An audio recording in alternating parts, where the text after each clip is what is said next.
अस्सलाम क्लास, क्या हाल है? I am Fakhar Abbas. इससे पहले हमने केमिस्ट्री बुक 2 स्टार्ट की हुई है और केमिस्ट्री बुक 2 में हमने ऑर्गेनिक को टच किया था। ऑर्गेनिक क्या होती हैं, और इसके बाद हमने देखा कि ऑर्गेनिक में जो मेन कंपोनेंट हमारा यूज होता है वो हमारा होता है फंक्शन ग्रुप। तो हमने कहा था कि हमारे पास वैसे तो 40 से 50 तक फंक्शन ग्रुप होते हैं, लेकिन जो हम यहाँ डिस्कस करने जा रहे थे वो 20 थे। तो फंक्शन ग्रुप की हमने पहले डेफिनेशन की थी। अगर आपने पहला लेक्चर मेरा देखा है तो डेफिनेटली आपको याद होगी, तो मैं फिर रिवाइज कर देता हूँ कि ग्रुप ऑफ एटम और bond which specify the chemical properties of compound, these are called function group। इससे पहले हमने जो चीजें पढ़ी थी उसमें जो फंक्शन ग्रुप पढ़े थे, पहला हमने पढ़ा था कि अल्केन्स क्या होती हैं। इसके बाद दूसरा जो फंक्शन ग्रुप हमने पढ़ा था वो हमारे पास था अल्कीन्स क्या होती हैं। फिर हमारे पास जो तीसरा फंक्शन ग्रुप था वो हमारे पास था जी अल्काइन। इसके बाद जो चौथा फंक्शन ग्रुप हमारा था वो हमने पढ़ा था कि अल्कोहल क्या होती हैं, अल्कोहल। और इसके बाद जो पांचवा हमारा था वो हमारे पास था हेलो ग्रुप। ये 5 जो फंक्शन ग्रुप हैं ये हम इससे पहली वीडियो में डिस्कस कर चुके हैं। आज जो है वो बहुत ही इंपॉर्टेंट जो फंक्शन ग्रुप हैं रिमेनिंग वो हम डिस्कस करने जा रहे हैं। तो हमारे पास नंबर 6 में है जी, हमारे पास नंबर 6 में जो फंक्शन ग्रुप है वो है जी अमीन्स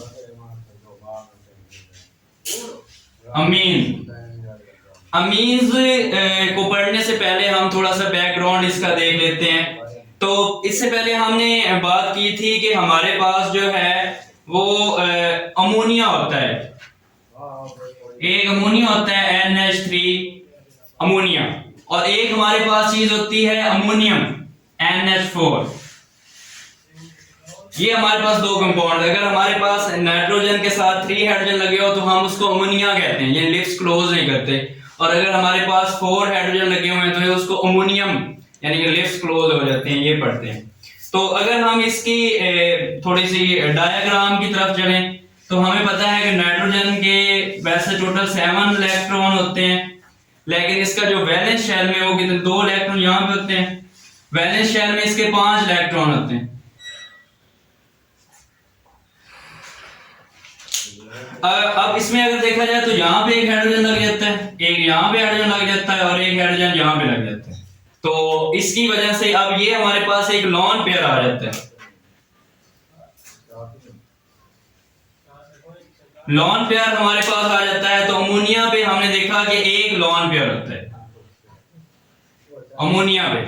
तो ये था कि बैकग्राउंड अमोनिया होता क्या है, अमोनियम क्या होती है। तो इसी में से हमने एक जो आज वाला फंक्शन को पढ़ने जा रहे हैं वो हमारे पास है अमाइंस।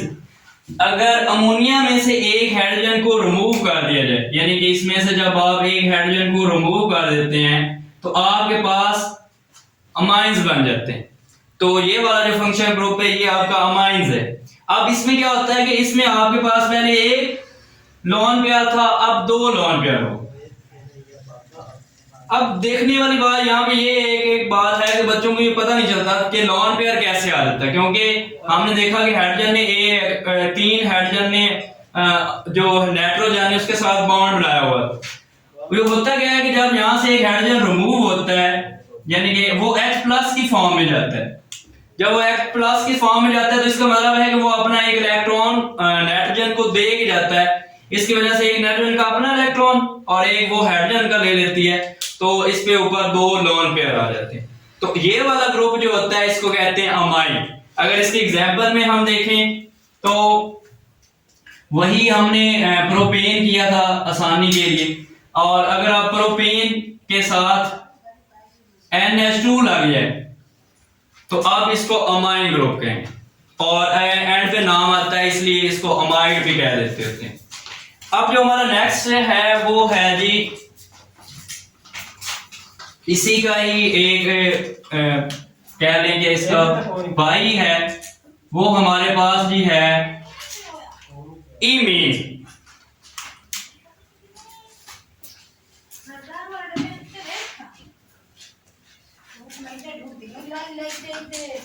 ईमीन ईमीन में क्या आता है कि इसमें भी नाइट्रोजन ही होती है।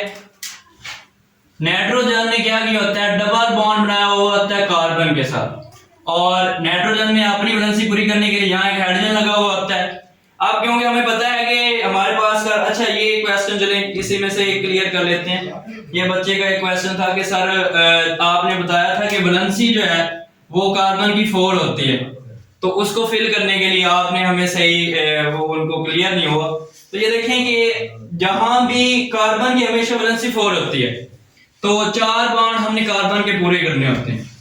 तो अगर हमारे पास मैं एक ये रिमूव कर दूं तो इसका मतलब आप इसके पास 3 बॉन्ड है, मैं क्या करूंगा, मैं अगर डबल बॉन्ड ये कर दूं तो आप इसके फिर 4 बॉन्ड पूरे हो गए। अगर मैं ये रिमूव करके यहाँ पे कर दूं तो आप 3 मतलब एक हाइड्रोजन लगेगा। अगर 3 बॉन्ड लगे हुए हैं तो एक हाइड्रोजन लगेगा, अगर हमारे पास 2 बॉन्ड लगे हैं तो 2 हाइड्रोजन लगेगा। अब ये देखें, अब ये कार्बन के पास 2 बॉन्ड बने हुए हैं। अच्छा ये बात याद रखते हैं कि एटम के दरमियान में जो बॉन्ड होते हैं ये कोवेलेंट बॉन्ड होता है, और ये शेयरिंग इन्होंने की होती है, एक दूसरे से शेयर करके बनाते हैं। तो ये बॉन्ड इधर भी काउंट करते हैं दोनों, और ये बॉन्ड दोनों इधर भी काउंट करते हैं। तो अब हमारे पास कार्बन ने 2 बॉन्ड बनाए हुए हैं, तो अब इसको कितने हाइड्रोजन कर देंगे तो पूरे हो गए। तो हम इसके साथ ये बॉन्ड बना लेते हैं, हाइड्रोजन हो गए, कोई भी चीज इसके साथ अटैच हो सकती है। इस तरह कार्बन की जो वैलेंसी है वो 4 हो जाएगी। तो ये वाला हमारे पास क्या है, ईमीन्स। अच्छा एक फंक्शनल ग्रुप जो हमारा मोस्टली हम यूज करते हैं वो है जी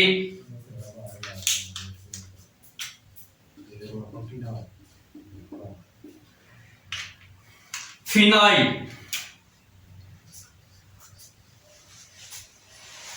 फिनाइल ग्रुप ये हम मोस्टली एक फंक्शनल ग्रुप यूज करते हैं, कौन सा होता है, फिनाइल। अच्छा फिनाइल को क्लियर करने से पहले हम थोड़ा सा एक फिनाइल, इसको एरोमेटिक भी कह देते हैं। एरोमेटिक कंपाउंड की पहचान करने के लिए भी इसको कहा जाता है, इसकी शनाख्त करने के लिए। तो फिनाइल को पढ़ने से पहले हम एक देख लेते हैं बेंजीन।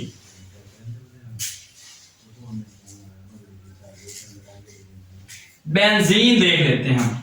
अच्छा बेंजीन को याद करने के लिए ऐसा ही है कि बेंजीन की 3 शेप है, तो हमें तीनों शेप उसकी पता होना चाहिए। तो मैं आपके सामने तीनों शेप ड्रा कर देता हूं ताकि आपको कोई मसला ना। तो पहली शेप अगर हम देखें तो हमारे पास सिंपल सी बेंजीन, ये वाली आपके पास बेंजीन आ जाती है, ये सिंपल फॉर्म है बेंजीन। अब दूसरी अगर फॉर्म देखें बेंजीन की तो वही चीज है,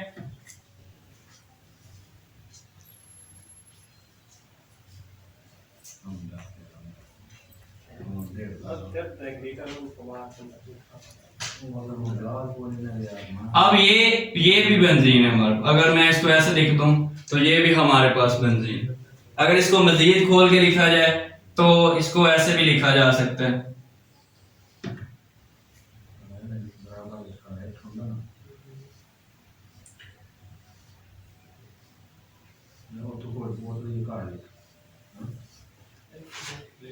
अब ये double bond single bond double bond single bond double bond, और यहाँ पे एक हाइड्रोजन लगा हुआ है, यहाँ पे एक हाइड्रोजन लगा हुआ है, यहाँ पे एक हाइड्रोजन लगा हुआ है, यहाँ पे एक हाइड्रोजन लगा हुआ है, यहाँ पे, क्योंकि हमने कार्बन की 4 वैलेंसी पूरी करनी है। और ये आपके पास रिंग है, इसको कहते हैं बेंजीन रिंग। अच्छा होता क्या है कि अगर मैं बेंजीन रिंग में से एक हाइड्रोजन जहां से रिमूव कर दूं तो इसकी अब ये फॉर्म एक नई फॉर्म बन जाती है,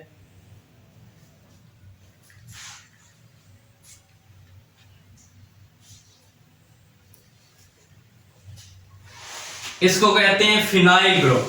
क्या कहते हैं, फिनाइल। तो फिनाइल ग्रुप जो है ये कोई किसी भी एरोमेटिक कंपाउंड की, एरोमेटिक कौन से होते हैं, जो अरोमा देते हैं, जो खुशबू देते हैं, उनकी पहचान करने के लिए उनके साथ अटैच होता है, इनको कहते हैं फिनाइल ग्रुप। क्या कहते हैं? फिनाइल।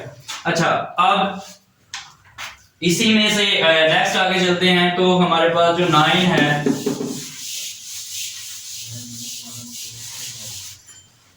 जो हमारे पास 9 ग्रुप है,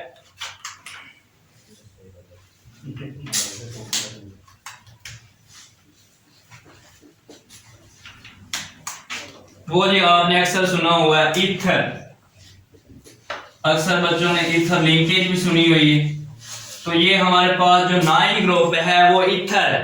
ईथर बेसिकली क्या होती है कि किसी भी चीज के दरमियान में अगर ऑक्सीजन आ जाती है, लेट्स सपोज मैं ये ऑक्सीजन बना देता हूँ और इसकी दोनों साइड पे कोई ना कोई बॉन्ड लगा देते हैं, कोई ना कोई चीज अटैच कर देते हैं। कोई से मुराद यहाँ पे आप कार्बन ही ले, यानी दोनों साइड पे मैं आर लगा देता हूँ। आर बेसिकली क्या है? आपका अल्काइल ग्रुप है। तो दोनों साइड पे अगर मैं अल्काइल लगा देता हूं तो इसको कहते हैं ईथर लिंकेज। क्या कहते हैं? ईथर ग्रुप भी कहते हैं, ईथर लिंकेज भी कहते हैं। यानी ये आर किसको शो कर रही है? अल्काइल को। अल्काइल आपके क्या हो सकते हैं? CH3 हो सकता है, CH3, CH2 हो सकता है। यानी कि यहाँ कहीं से भी अगर आप एक हाइड्रोजन रिमूव कर देते हैं तो एक लंबी चेन बना दें, वो आपकी अल्काइल है। और इसको रिप्रेजेंट किससे करते हैं? आर के साथ। अगर ऑक्सीजन के दोनों साइड पे अगर आपका आर लगे हुए हैं, बीच में ऑक्सीजन आ रहा है, तो इसको कहते हैं ईथर लिंकेज। क्या कहते हैं? Ether linkage. तो इसके बाद अगर हम देखें, ये आपने डेफिनेटली नोट कर लिया होगा। तो इसके बाद अगर हम देखें,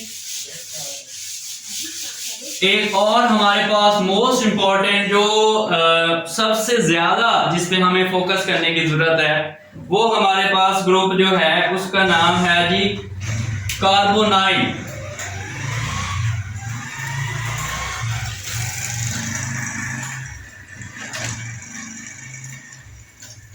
कार्बोनाइल ग्रुप।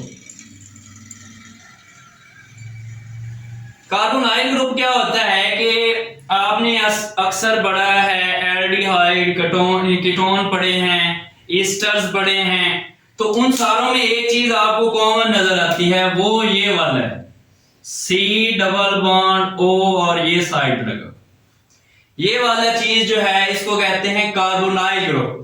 अब कार्बोनाइल ग्रुप जो है ये बजाते खुद जो है इसके बहुत ज्यादा यूज है। आप जितने भी आगे फंक्शनल ग्रुप हमने पढ़ने हैं तो इसमें सारे जो फंक्शनल ग्रुप हैं वो कार्बोनाइल पे ही डिपेंड कर रहे हो। मसलन मैं कुछ एग्जांपल इसके लिए लिखता हूं।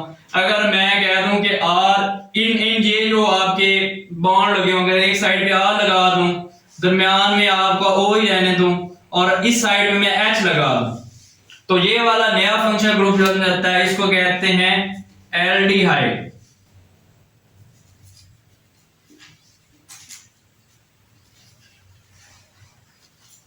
एल्डिहाइड। अगर इसी चीज को मैं अगर दोनों साइड पे आर लगा देता हूं तो अब ये आपके पास कीटोन बन जाते हैं। कीटोन। अगर यही चीज है, यही वाला हमारे पास फंक्शनल ग्रुप है, तो मैं इस साइड पे आर का क्या लगा देता हूं जी, OH लगा देता हूं। तो ये अब आपका क्या बन गया है, कार्बोक्सिलिक। कार्बोक्सिलिक ग्रुप या कार्बोक्सिलिक एसिड भी आप कह देते हैं। तो ये आपका कार्बोक्सिलिक एसिड बन गया। अब मेरे पास यही चीज है, अगर मैं इसी को H की जगह पे R लगा देता हूं, R से मुराद कोई कार्बन है, तो ये एक नया फंक्शनल ग्रुप बन जाएगा, इसको कहते हैं ईस्टर। ईस्टर्स। तो ये ईस्टर्स जो हैं आपका एक नया फंक्शनल ग्रुप बन गया। तो इसी तरह अगर मैं मजीद इसको बढ़ाऊं, अगर मैं यही शक्ल रहने दूं और मैं इसके साथ NH2 लगा दूं, जैसे हमने अमाइन ग्रुप पढ़ा है, तो अब ये क्या कहेगा, इसको कहेंगे एसिडिक अमाइड। Acidic amide. तो ये हमारे पास कार्बन आई ग्रुप था। इसके एग्जांपल्स में हमने देखा कि अगर हम इसके साथ इन चेन्स के साथ कोई और चीज चेंज करते जा रहे हैं तो वो हमारे पास एल्डिहाइड बनता जा रहा है।